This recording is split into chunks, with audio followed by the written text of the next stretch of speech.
allez bien. Je vais vous retrouver pour vous parler de postpartum. Donc on va parler d'abdominaux, de périnée et donc des exercices à faire après un accouchement. Et dans quel ordre? Ça concerne pas uniquement les femmes qui viennent d'accoucher, puisque de toute façon, on est un peu toutes concernées et tous aussi, j'ai envie de dire, parce que autant hommes que femmes, on a un périnée. Et puis, en termes d'abdominaux, de toute façon, ce qui est bon à faire comme abdominaux après un accouchement est bon à faire comme abdominaux tout le temps. Puisque de toute façon, ils tiennent compte beaucoup mieux de l'anatomie féminine. Et puis, c'est des exercices qui sont combinés avec de la respiration. La première question donc, que j'avais eue de Clémence, elle m'avait demandé comment est-ce que je peux renforcer ma ceinture abdominale postpartum quand on a eu une séparation des abdominaux. La première chose, ça va être de voir au niveau des abdominaux comment est-ce que c'est fait. Donc je vous ai préparé un petit schéma. Donc voilà pour les abdominaux. Ce qui va être important en fait quand on parle d'abdominaux, c'est de comprendre qu'il n'y a pas un muscle abdominal. Les abdominaux en fait c'est un groupe de muscles avec plusieurs niveaux. Donc il y a des abdominaux qui sont plus profonds que d'autres. Qu'on peut percevoir, c'est celui qui est le plus profond, c'est le transverse. Donc on en parle souvent du transverse parce que vu que c'est celui qui est le plus profond, celui qui est le plus proche entre guillemets de vos organes. Donc c'est l'abdominaux qui va permettre le ventre plat par exemple. Donc voilà, si vous avez tendance à avoir le ventre gonflé après un repas ou si vous avez tendance à avoir l'impression toujours que votre ventre sort alors que vous dites je fais des abdos, c'est peut-être que c'est pas assez votre transverse. Donc le transverse, c'est le muscle le plus profond. Donc c'est vraiment l'abdominaux pour moi le plus important. Ensuite, par-dessus, donc vous avez d'autres abdominaux, vous avez les obliques qui viennent plus sur les côtés. Et puis, je passe un peu, mais le plus superficiel, ça va être le grand droit. Donc qui dit plus superficiel, dit celui qui va être le plus loin, entre guillemets, de vos organes, mais ça va aussi être celui qui va être le plus étiré quand vous allez être enceinte. Donc, ce qui va se passer, ça va être la diastasis des grands droits. Donc, il faut savoir que la diastasis des grands droits, elle concerne 100% des femmes dans leur dernier trimestre. Entre guillemets, ça veut dire qu'il y a 100% des femmes pour qui le grand droit va s'écarter un petit peu. Après, ce qui va varier, c'est qu'en fonction de nos abdominaux et en fonction de notre entraînement et en fonction des activités physiques qu'on va faire pendant la grossesse, vous allez plus ou moins avoir une diastasis prononcée. Mais voilà, 100% des femmes vont avoir une augmentation de la distance entre leurs grands droits au cours du 3e trimestre. Voilà. En soi, c'est pas grave, ça concerne tout le monde. Il faut savoir que dans la plupart des cas, en 8 semaines après l'accouchement, la diastasis, elle est résolue par elle-même, sans forcément qu'on fasse d'exercice particulier. Après, ça met du temps avant de se retonifier, mais en soi, vous n'aurez pas, dans la plupart des cas, besoin d'une intervention ou d'un travail spécifique. En soi, voilà, comme je vous dis, c'est pas très grave et de toute façon, même si en 8 semaines, vous n'avez pas eu un retour à la normale de vos abdominaux et que les grands droits sont toujours écartés, il y a des exercices spécifiques qui vont vous permettre du coup de pouvoir récupérer et de pouvoir retonifier vos abdominaux sans danger. Rééducation des abdominaux, voilà, et du périnée après l'accouchement, c'est quelque chose qui nécessite un certain protocole pour vous permettre de retourner à vos activités favorites le plus vite possible. Donc, pour ça, la première chose que vous devez faire, ça va être essayer tout de suite après l'accouchement, de sentir que vous reconnectez avec vos muscles. Voilà, l'accouchement, ça va être éprouvant, vous allez potentiellement perdre des sensations au niveau du périnée, perdre des sensations au niveau des abdos. Et donc, qu'est-ce que vous faites quand vous rentrez à la maison et dans les jours qui suivent? Essayez progressivement de ressentir ces connexions. Essayez de ressentir vos abdos, essayez de ressentir votre périnée par la pensée. D'accord? Donc, ça va être du travail de respiration, par exemple.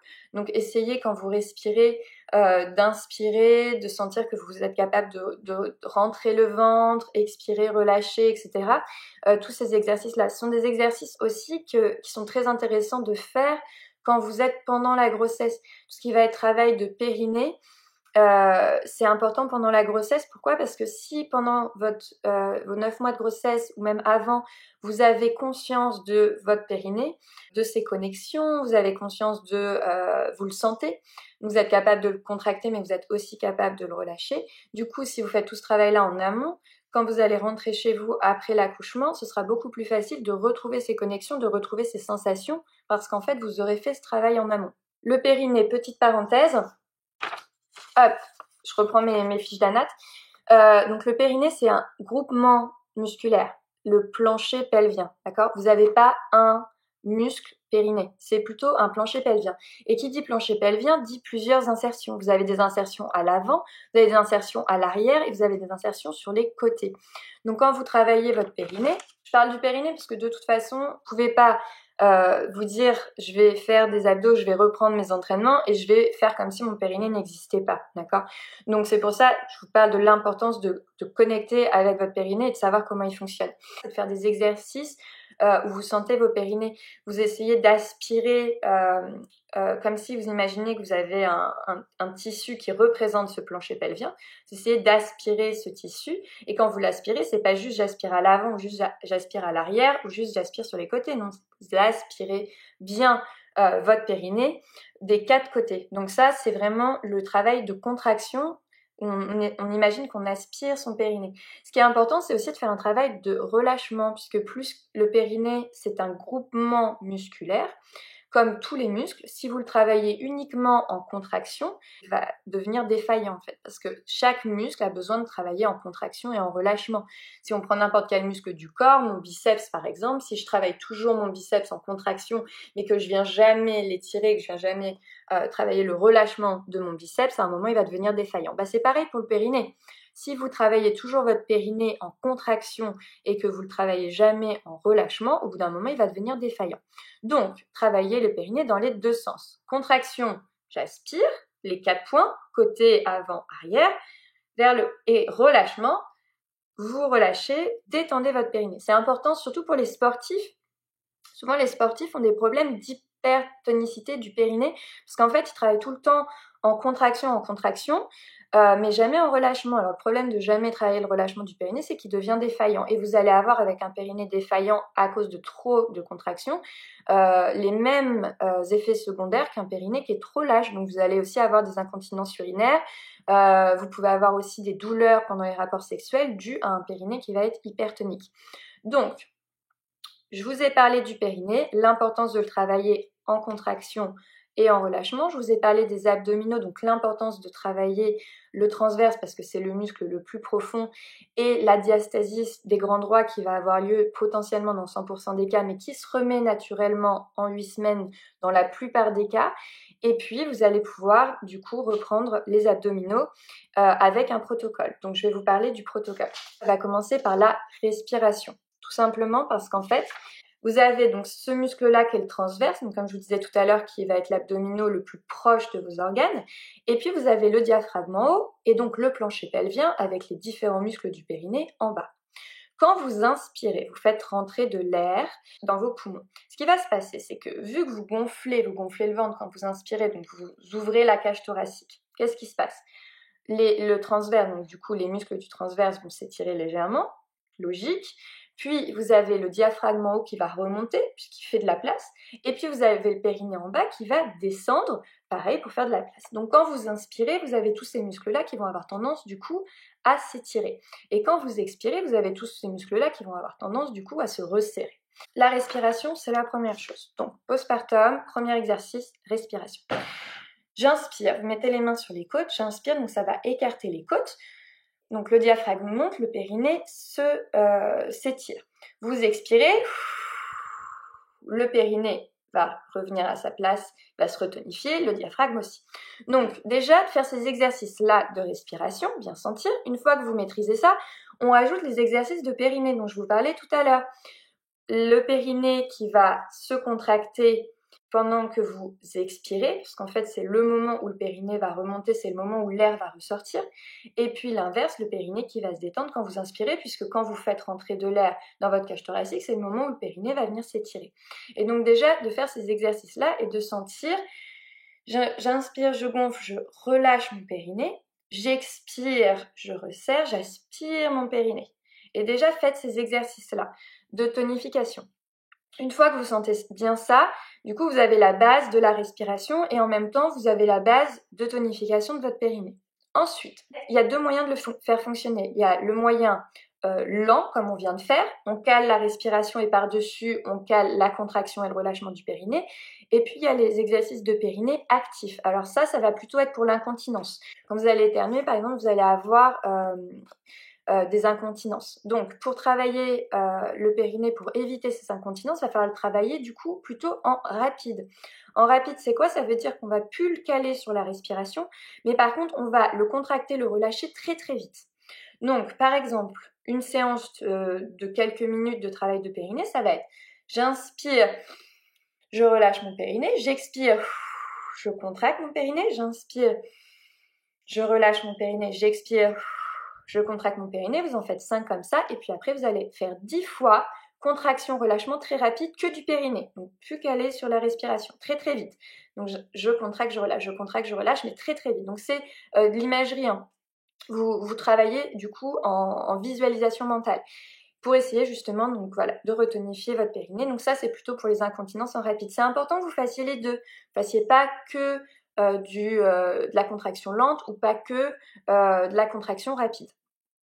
Ensuite, souvent, on entend parler de stop pipi. Donc, par exemple, après l'accouchement, pour évaluer la tonicité de votre périnée, votre capacité du coup à arrêter d'uriner et de bloquer en fait, quand vous êtes en train d'uriner, d'arriver à bloquer. Alors ça, je vous le déconseille en exercice quotidien. Vous risquez du coup d'avoir des reflux d'urine et de vous faire mal aux reins.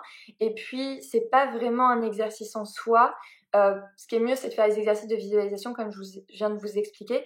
Les exercices de stop pipi, ça peut être pas mal une fois de temps en temps, vraiment occasionnellement, juste pour essayer de savoir où est-ce que vous en êtes en fait, en termes de tonicité. Voilà, mais vraiment, je vous déconseille de les faire régulièrement. Je vous conseille juste une fois de temps en temps, éventuellement, et c'est même pas obligé. Si vous voulez juste essayer de voir est-ce que vous avez suffisamment de force dans au niveau de vos muscles du plancher pelvien. Mais je vous déconseille de faire ces exercices-là régulièrement.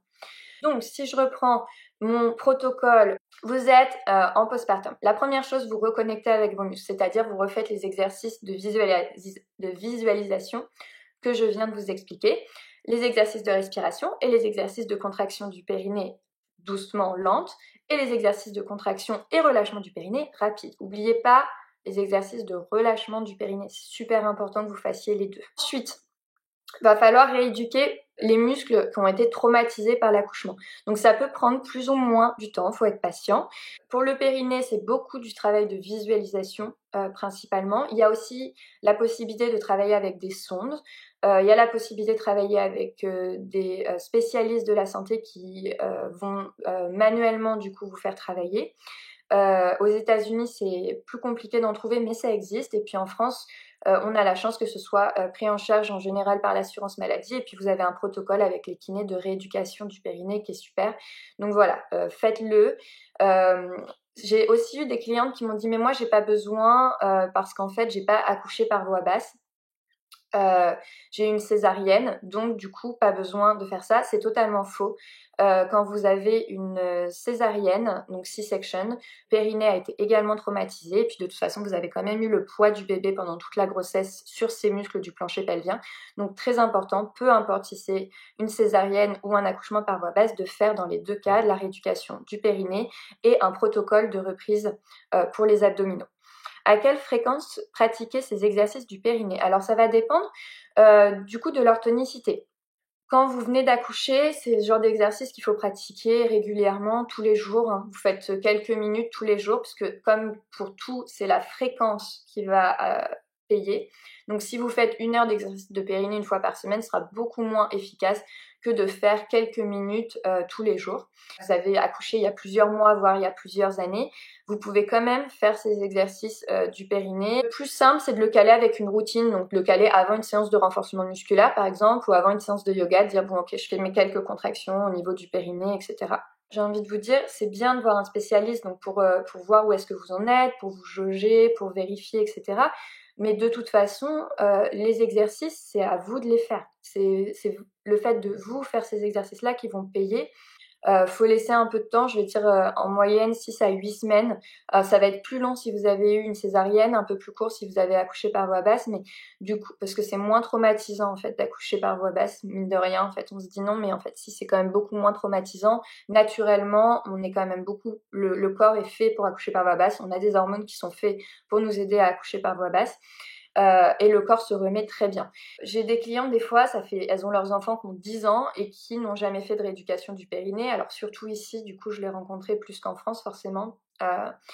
Faut savoir que c'est des muscles, d'accord? Donc même si ça fait 10 ans que vous n'avez rien fait et que vous vous êtes dit, bah c'est pas grave, je vais vivre avec ça, je vais vivre avec des incontinences, je vais vivre avec le fait de, à chaque fois que je saute, d'avoir des inconforts, d'avoir des pertes de fluide. Et vous dites, bah tant pis, c'est pas grave, je vais vivre avec. Eh bien, écoutez, c'est jamais trop tard en fait. C'est des muscles. Les muscles, ça se rééduque après une blessure, même si vous n'avez pas fait pendant des années, ça ne veut pas dire que c'est plus possible. Vous pouvez toujours le faire. Donc faites ce travail d'exercice de rééducation du périnée, de connexion avec votre périnée, faites votre travail de plancher pelvien, rapide, lent. Et puis, on va parler aussi des abdominaux, desquels faire et ne pas faire. Parce que forcément, si vous avez une petite faiblesse à cet endroit-là et qu'en plus vous faites les mauvais abdominaux, ça va aller à l'encontre de votre rééducation et ça va du coup créer plus de dommages que d'intérêt. Donc, une petite lueur d'espoir, il est jamais trop tard pour rééduquer votre périnée, il est jamais trop tard pour faire le travail de rééducation. Du coup, il est temps que je vous parle des exercices d'abdominaux à faire et aussi de ceux à ne pas faire. Donc, la première chose quand vous faites des abdominaux, ça va être de bien respirer. Tout simplement parce que je vous ai expliqué tout à l'heure du coup que quand vous inspirez, vous allez avoir ces muscles qui vont s'étirer et que, du coup, si au moment où ces muscles sont étirés, dont du coup le plancher pelvien, vous venez exercer une force importante, vous allez appuyer encore plus sur des muscles qui sont étirés. Il faut savoir que quand vos muscles sont étirés, ils sont moins forts que quand ils sont dans leur position normale, entre guillemets, ou quand ils sont contractés. Le moment où vos muscles ont plus de force, c'est quand ils sont contractés, ensuite c'est en position normale, et ensuite ils sont étirés, ils ont beaucoup moins de force. Donc si vous allez venir faire un travail d'abdominaux sur un plancher pelvien qui est étiré, vous allez avoir un plancher pelvien qui n'est pas solide au moment où vous faites vos abdominaux, donc ça peut l'endommager. D'où l'importance, quand vous faites vos abdominaux, faire les contractions sur les moments d'expiration. Tout simplement parce que je vous disais tout à l'heure que quand vous expirez, c'est le moment où votre plancher pelvien va être le moins étiré. Donc c'est le moment où il va être le plus fort. Donc si vous faites un travail où vous contractez votre plancher pelvien et qu'en même temps vous expirez et qu'en même temps vous faites un travail d'abdominaux par-dessus, vous allez avoir beaucoup plus de chances de tonifier tous ces muscles-là plutôt que l'inverse, c'est-à-dire inspirer au moment où vous faites un travail d'abdominaux ou encore pire, ne pas respirer. Il faut savoir que si vous prenez de l'air dans votre cage thoracique, vous allez avoir le diaphragme et le périnée qui vont être étirés et que là, vous venez exercer une force sur eux alors qu'ils sont étirés, vous allez les endommager. Donc, ne surtout pas faire d'apnée quand vous faites des abdominaux et ne pas inspirer non plus pour la même raison. L'apnée, c'est pire, l'inspiration, c'est moins pire et le mieux, c'est l'expiration. Donc, à chaque fois que vous allez avoir une contraction des abdominaux, donc j'imagine par exemple, vous faites un travail d'élévation des épaules.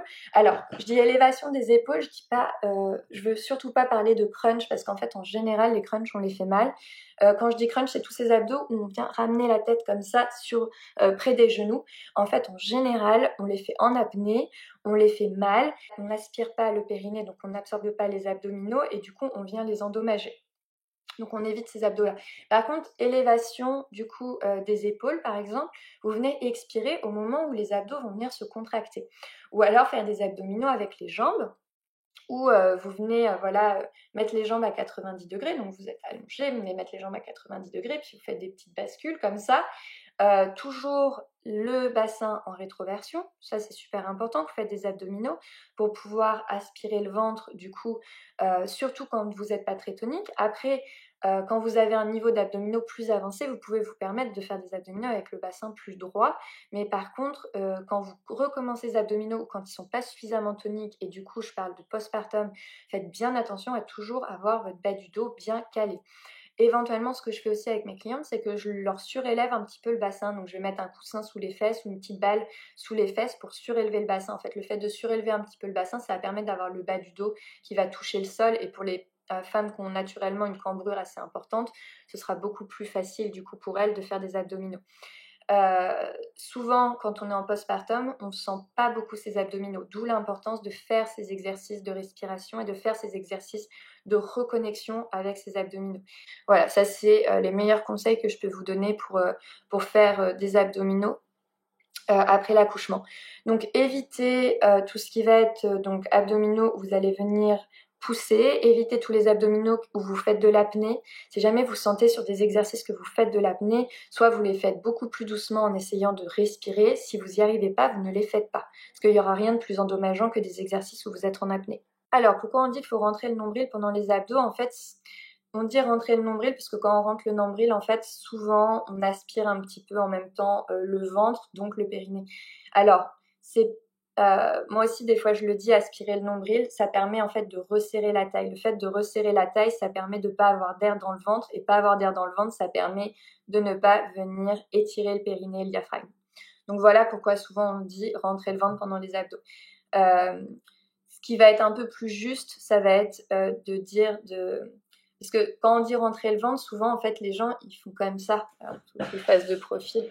Vous êtes là et puis hop, on vient rentrer le ventre, mais du coup on vient basculer un peu le bassin. Alors ce qui va être important quand on rentre le ventre, ça va être de rentrer le ventre sans bouger le bassin.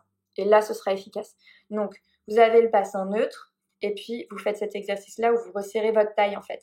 Donc moi j'utilise resserrer la taille, je trouve que c'est mieux parce que du coup c'est 360 degrés. Parce que sinon si je vous dis rentrer le nombril juste, du coup vous allez avoir tendance à creuser le ventre et ça c'est pas très utile. Par contre ce qui est utile c'est de resserrer la taille. Donc imaginez que vous expirez et en même temps vous resserrez votre taille. Et ce qui est encore plus utile c'est qu'en même temps que vous resserrez la taille, vous aspirez votre périnée avec les 4 points d'attache. Donc côté, avant, arrière, hop, vous resserrez tout ça. Donc vous expirez et en même temps vous aspirez votre périnée. Voilà. Et là, du coup, juste de faire ça, vous allez sentir, si vous le faites régulièrement, vous allez sentir la contraction. Vous allez sentir que vos muscles se contractent et vous allez sentir que les abdominaux se resserrent. Et déjà, juste de faire ça, c'est top. L'ordre, en fait, de la rééducation des abdominaux pour la femme, ça va être faire ça, donc assise, de bien le sentir. Ensuite, ça va être de faire ça allongé sur les mêmes exercices. Je resserre la taille et je contracte le périnée. Et puis, je relâche la taille, je relâche le périnée. Et puis, une fois que vous maîtrisez ça sur le dos, vous pouvez faire sur le dos en levant une jambe, en levant l'autre jambe. D'abord, vous faites une jambe après l'autre. Et puis, quand vous êtes suffisamment solide pour faire une jambe après l'autre, en maintenant bien votre bassin dans la position de départ, parce que des fois, en fait, en levant la jambe, vous allez sentir le bassin, il va partir parce que vos abdominaux sont pas suffisamment forts. Donc, vous serrez bien vos abdominaux et puis suffisamment fort pour que quand vous leviez une jambe, il n'y ait rien qui bouge au niveau de votre bassin et de vos abdos.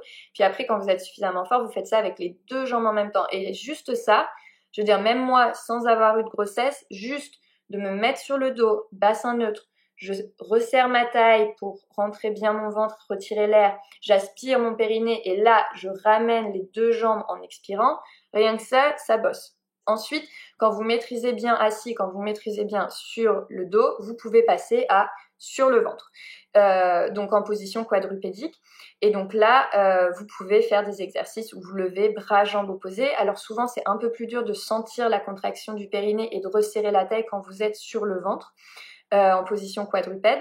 Donc, faut vous entraîner en fait. Et puis, ça va venir petit à petit.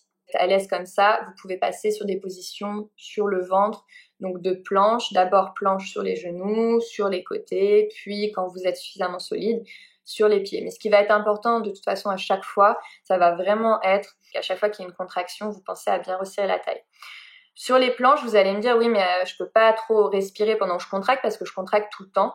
Donc, sur les planches, en fait, ça va être important de garder la taille serrée, d'accord? De garder le bassin plutôt en rétroversion et puis de respirer doucement en continu. Surtout pas d'apnée, comme je vous disais tout à l'heure, parce que c'est le pire, mais vous allez pouvoir inspirer, expirer pendant une planche à condition que vous gardiez bien votre taille serrée. Du coup, ça va permettre de garder les abdominaux bien engagés.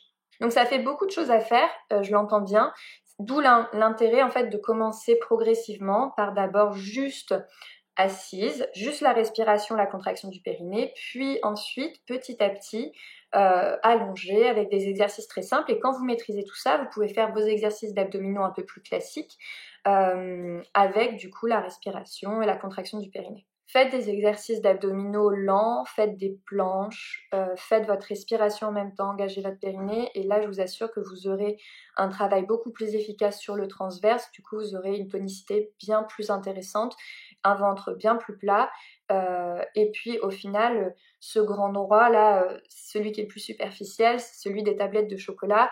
On s'en fout en fait des tablettes de chocolat. On n'a pas besoin d'avoir des tablettes de chocolat. Ce qui va être vraiment super important, ça va être plutôt d'avoir un ventre tonique et des muscles posturaux toniques. Donc voilà, je pense que je vous ai parlé de tout ce que je voulais aborder. Voilà les amis. Bon, bah, si vous avez d'autres questions, n'hésitez pas. Et puis, si le sujet vous plaît, je pourrai toujours refaire un live plus tard sur le sujet. Voilà, je vous embrasse, prenez soin de vous et à bientôt.